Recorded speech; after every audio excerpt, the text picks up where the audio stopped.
I'm going to show you some recent cases that prove the problem is even worse than you ever imagined. An illegal Sudanese migrant tried to snatch a 17-year-old girl. Watch how Rupert Lowe delivers one of the most explosive speeches in Parliament, leaving the chamber stunned as he raises alarming claims about missing migrants and public safety.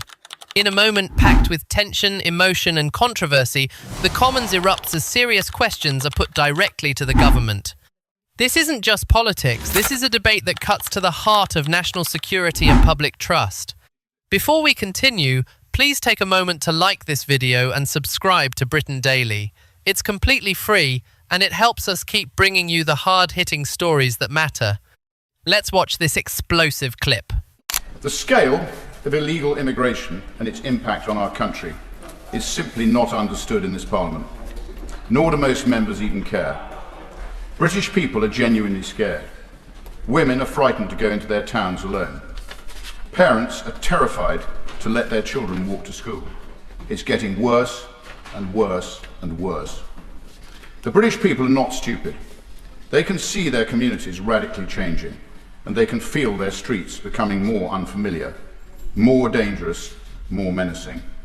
All whilst the Home Office deliberately conceals the true extent of the change from our citizens. I am contacted by dozens and dozens of women who genuinely fear for their lives, and they feel ignored by this place. Ignored by those who are supposed to represent and protect them. Ignored and abandoned. Thrown to the wolves in pursuit of some sick, multicultural experiment that is being forced on our people. One that has very real-world consequences. What happened just yesterday? 2 Afghan illegal migrants jailed for raping a schoolgirl. The footage exists. She filmed herself during the rape. Even the men's barrister warned it would lead to disorder if it was released, as it was so horrific. "You're going to rape me," the girl cried as she was dragged away. She screamed for help and begged not to be taken. One of the migrants gagged her with his hand. The Afghan men forced her to perform sex acts in a secluded area. She is heard screaming for help. She calls for her friends. She wants to go home. She's pleading for help from passers-by. None came. Can you imagine her horror, her fear, her desperation? Think if it was your daughter. How would that make you feel? Honestly, think about that. I will give way. He is making a very powerful introduction to his speech. He and I share profound concerns regarding the scale of illegal migrants in the UK and their ability to arrive here and disappear. The case he speaks of yesterday, the most disturbing thing for me is that we are being gaslit by the media because these 2 Afghani boat arrivals were described as being from Leamington. They're not from Leamington. Would you agree with me that women and girls are less safe in this United Kingdom now, today, than they were 5 years ago because of this reason? I thank the honourable member for her intervention, and I completely agree with what you're saying. The girl was then pushed to her knees before being brutally raped. Another, one of too many. Last year, a 35-year-old Iranian small boat migrant raped a 15-year-old girl in an alleyway. He was known to police in Germany, where he was convicted of assault offences. He told the girl she could be his sex doll and that he wanted to, and I quote, fuck her, before dragging her down an alleyway, forcing her to her knees outside a secluded doorway, and then raping her. The poor girl's anguished mother later asked, why was he in this country? A question millions and millions of British people are asking. Why are they here? These are unimaginable horrors, but they are happening right across our country every day, brutally and relentlessly. This House may not like to hear this, but it must listen. It must understand, it must digest. This is a political choice, and it's one that this Parliament has made. These are men who should never have been in our country to begin with. They should have been detained, and they should have been deported, indiscriminately and without question. They weren't. They were housed, fed and cared for at taxpayer expense, released onto our streets, allowed to roam freely. Thousands and thousands of them, unvetted foreign men from barbaric cultures that have no place in our communities. Words cannot adequately describe my disgust for what has been forced onto the British people. Since being elected, I have used what little influence I hold to try and uncover the impact of these migrants and just how severely the British people are suffering because of it. I've asked over 600 questions of the Home Office.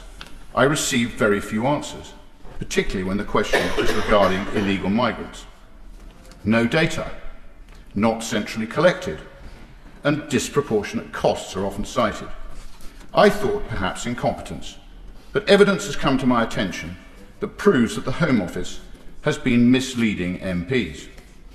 On January the 20th, I asked the Home Office this question: what information the department holds on the number of irregular migrants defined as absconders? I will give way. I'm extremely grateful to the Honourable Gentleman. I did give notice that I was going to intervene on him. It is inconceivable, isn't it, that Home Office ministers wouldn't know that? For when I was Home Office Minister, I've been asking my officials for exactly that kind of information. So it's not just that the Honourable Gentleman didn't know it, it seems that ministers didn't either. I can't believe that, Madam Deputy Speaker, it's inconceivable. I thank the Right Honourable Gentleman for his intervention and very helpful. On that point? Can I commend the Honourable Gentleman for Great Yarmouth for bringing this debate, and he has illustrated by the story that he has conferred and by the evidential base how bad things are. Madam Deputy, I did a check beforehand. Data set from the Home Office shows that as of October 2025, there were 53,298 migrants who breached their immigration bail or absconded from detention, meaning their whereabouts are unknown. So does the Honourable Member agree that this only adds to the stress of our community, the health and housing systems, and that more must be done to find those who have illegally breached immigration bail and deport them back to their country of origin? I thank the Honourable Member for his intervention, and I will come on to that point in a minute, but I completely concur. So I will recap the question: what information the Department holds on the number of irregular migrants defined as absconders. A minister replied, the requested data is not readily accessible from published statistics and could only be collated and verified for the purpose of answering this question at a disproportionate cost. That was not true. On the 3rd of September, I asked the Home Secretary the following question: what estimate has been made of the number of foreign nationals who have absconded after being served with a deportation officer? The answer from a different minister: the Home Office does not hold any central record of the requested information. That was not true. On the 24th of November, I questioned the Home Office Permanent Secretary and the Public Accounts Committee on the number of illegal migrants who have absconded from Home Office accommodation in the past 5 years. No concise answer. During all of this, a Home Office whistleblower presented themselves with these figures, in black and white, regularly disseminated within the Home Office. The actual data is as follows. There are 736 foreign criminals in the total absconder pool for foreign national offenders. 736 foreign criminals who have been released from prison and then absconded before deportation. Please think about that.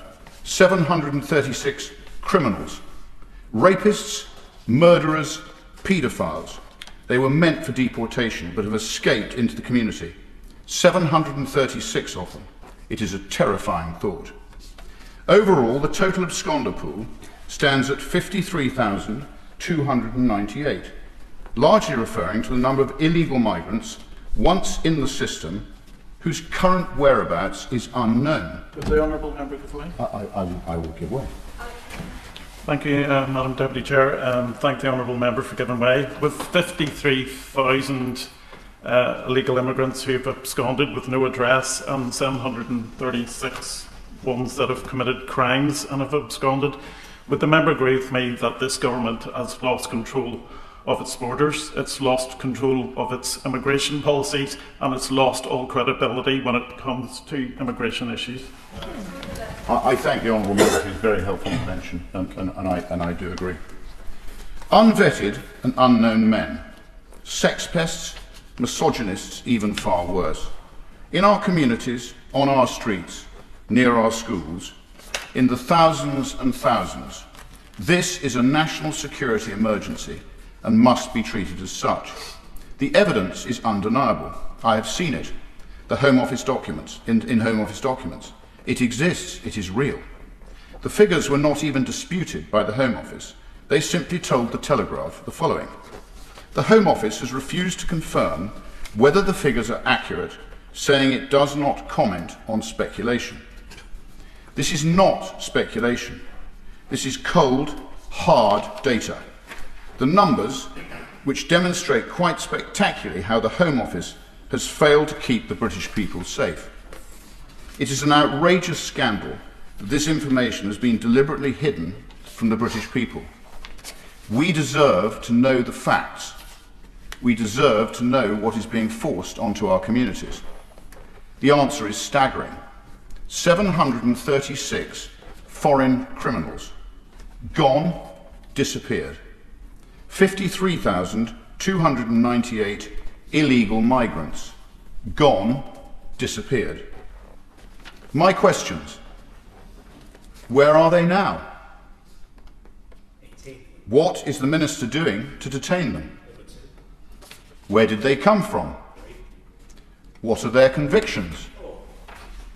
How has this been allowed to happen? I can count, thank you. Why did the Minister mislead the British people? Who is being sacked? Will the Minister... Order!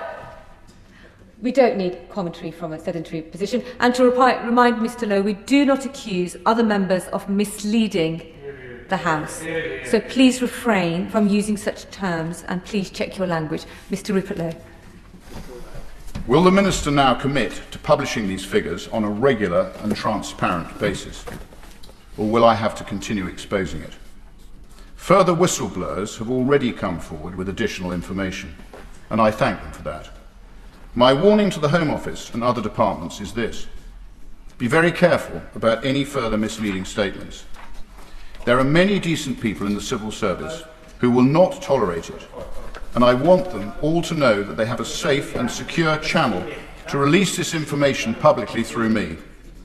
Sunlight is the best disinfectant, and this festering, rotting mess desperately needs to be disinfected. I will give way.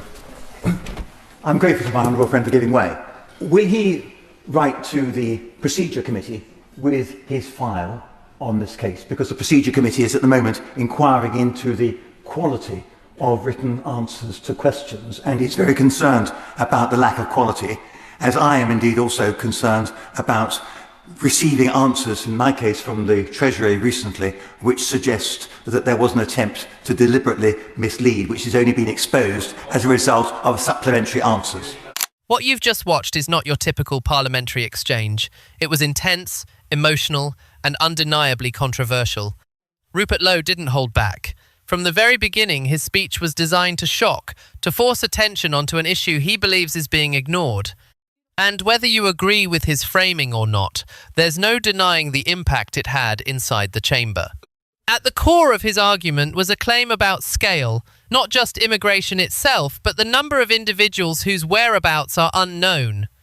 That's a powerful point to raise because it shifts the debate from policy to control who is being tracked, who isn't, and what systems are actually in place. And then came the numbers. When figures like tens of thousands are mentioned in Parliament, they immediately change the tone of the conversation. They raise urgent questions. How accurate are these figures? Who is responsible for tracking them, and why does there appear to be confusion or contradiction in official responses? Lowe also leaned heavily on emotion, highlighting individual cases and asking the audience to imagine the consequences in personal terms. This is a classic rhetorical strategy, but in a setting like the House of Commons, it carries extra weight, because it forces MPs and the public watching to confront the human side of policy decisions.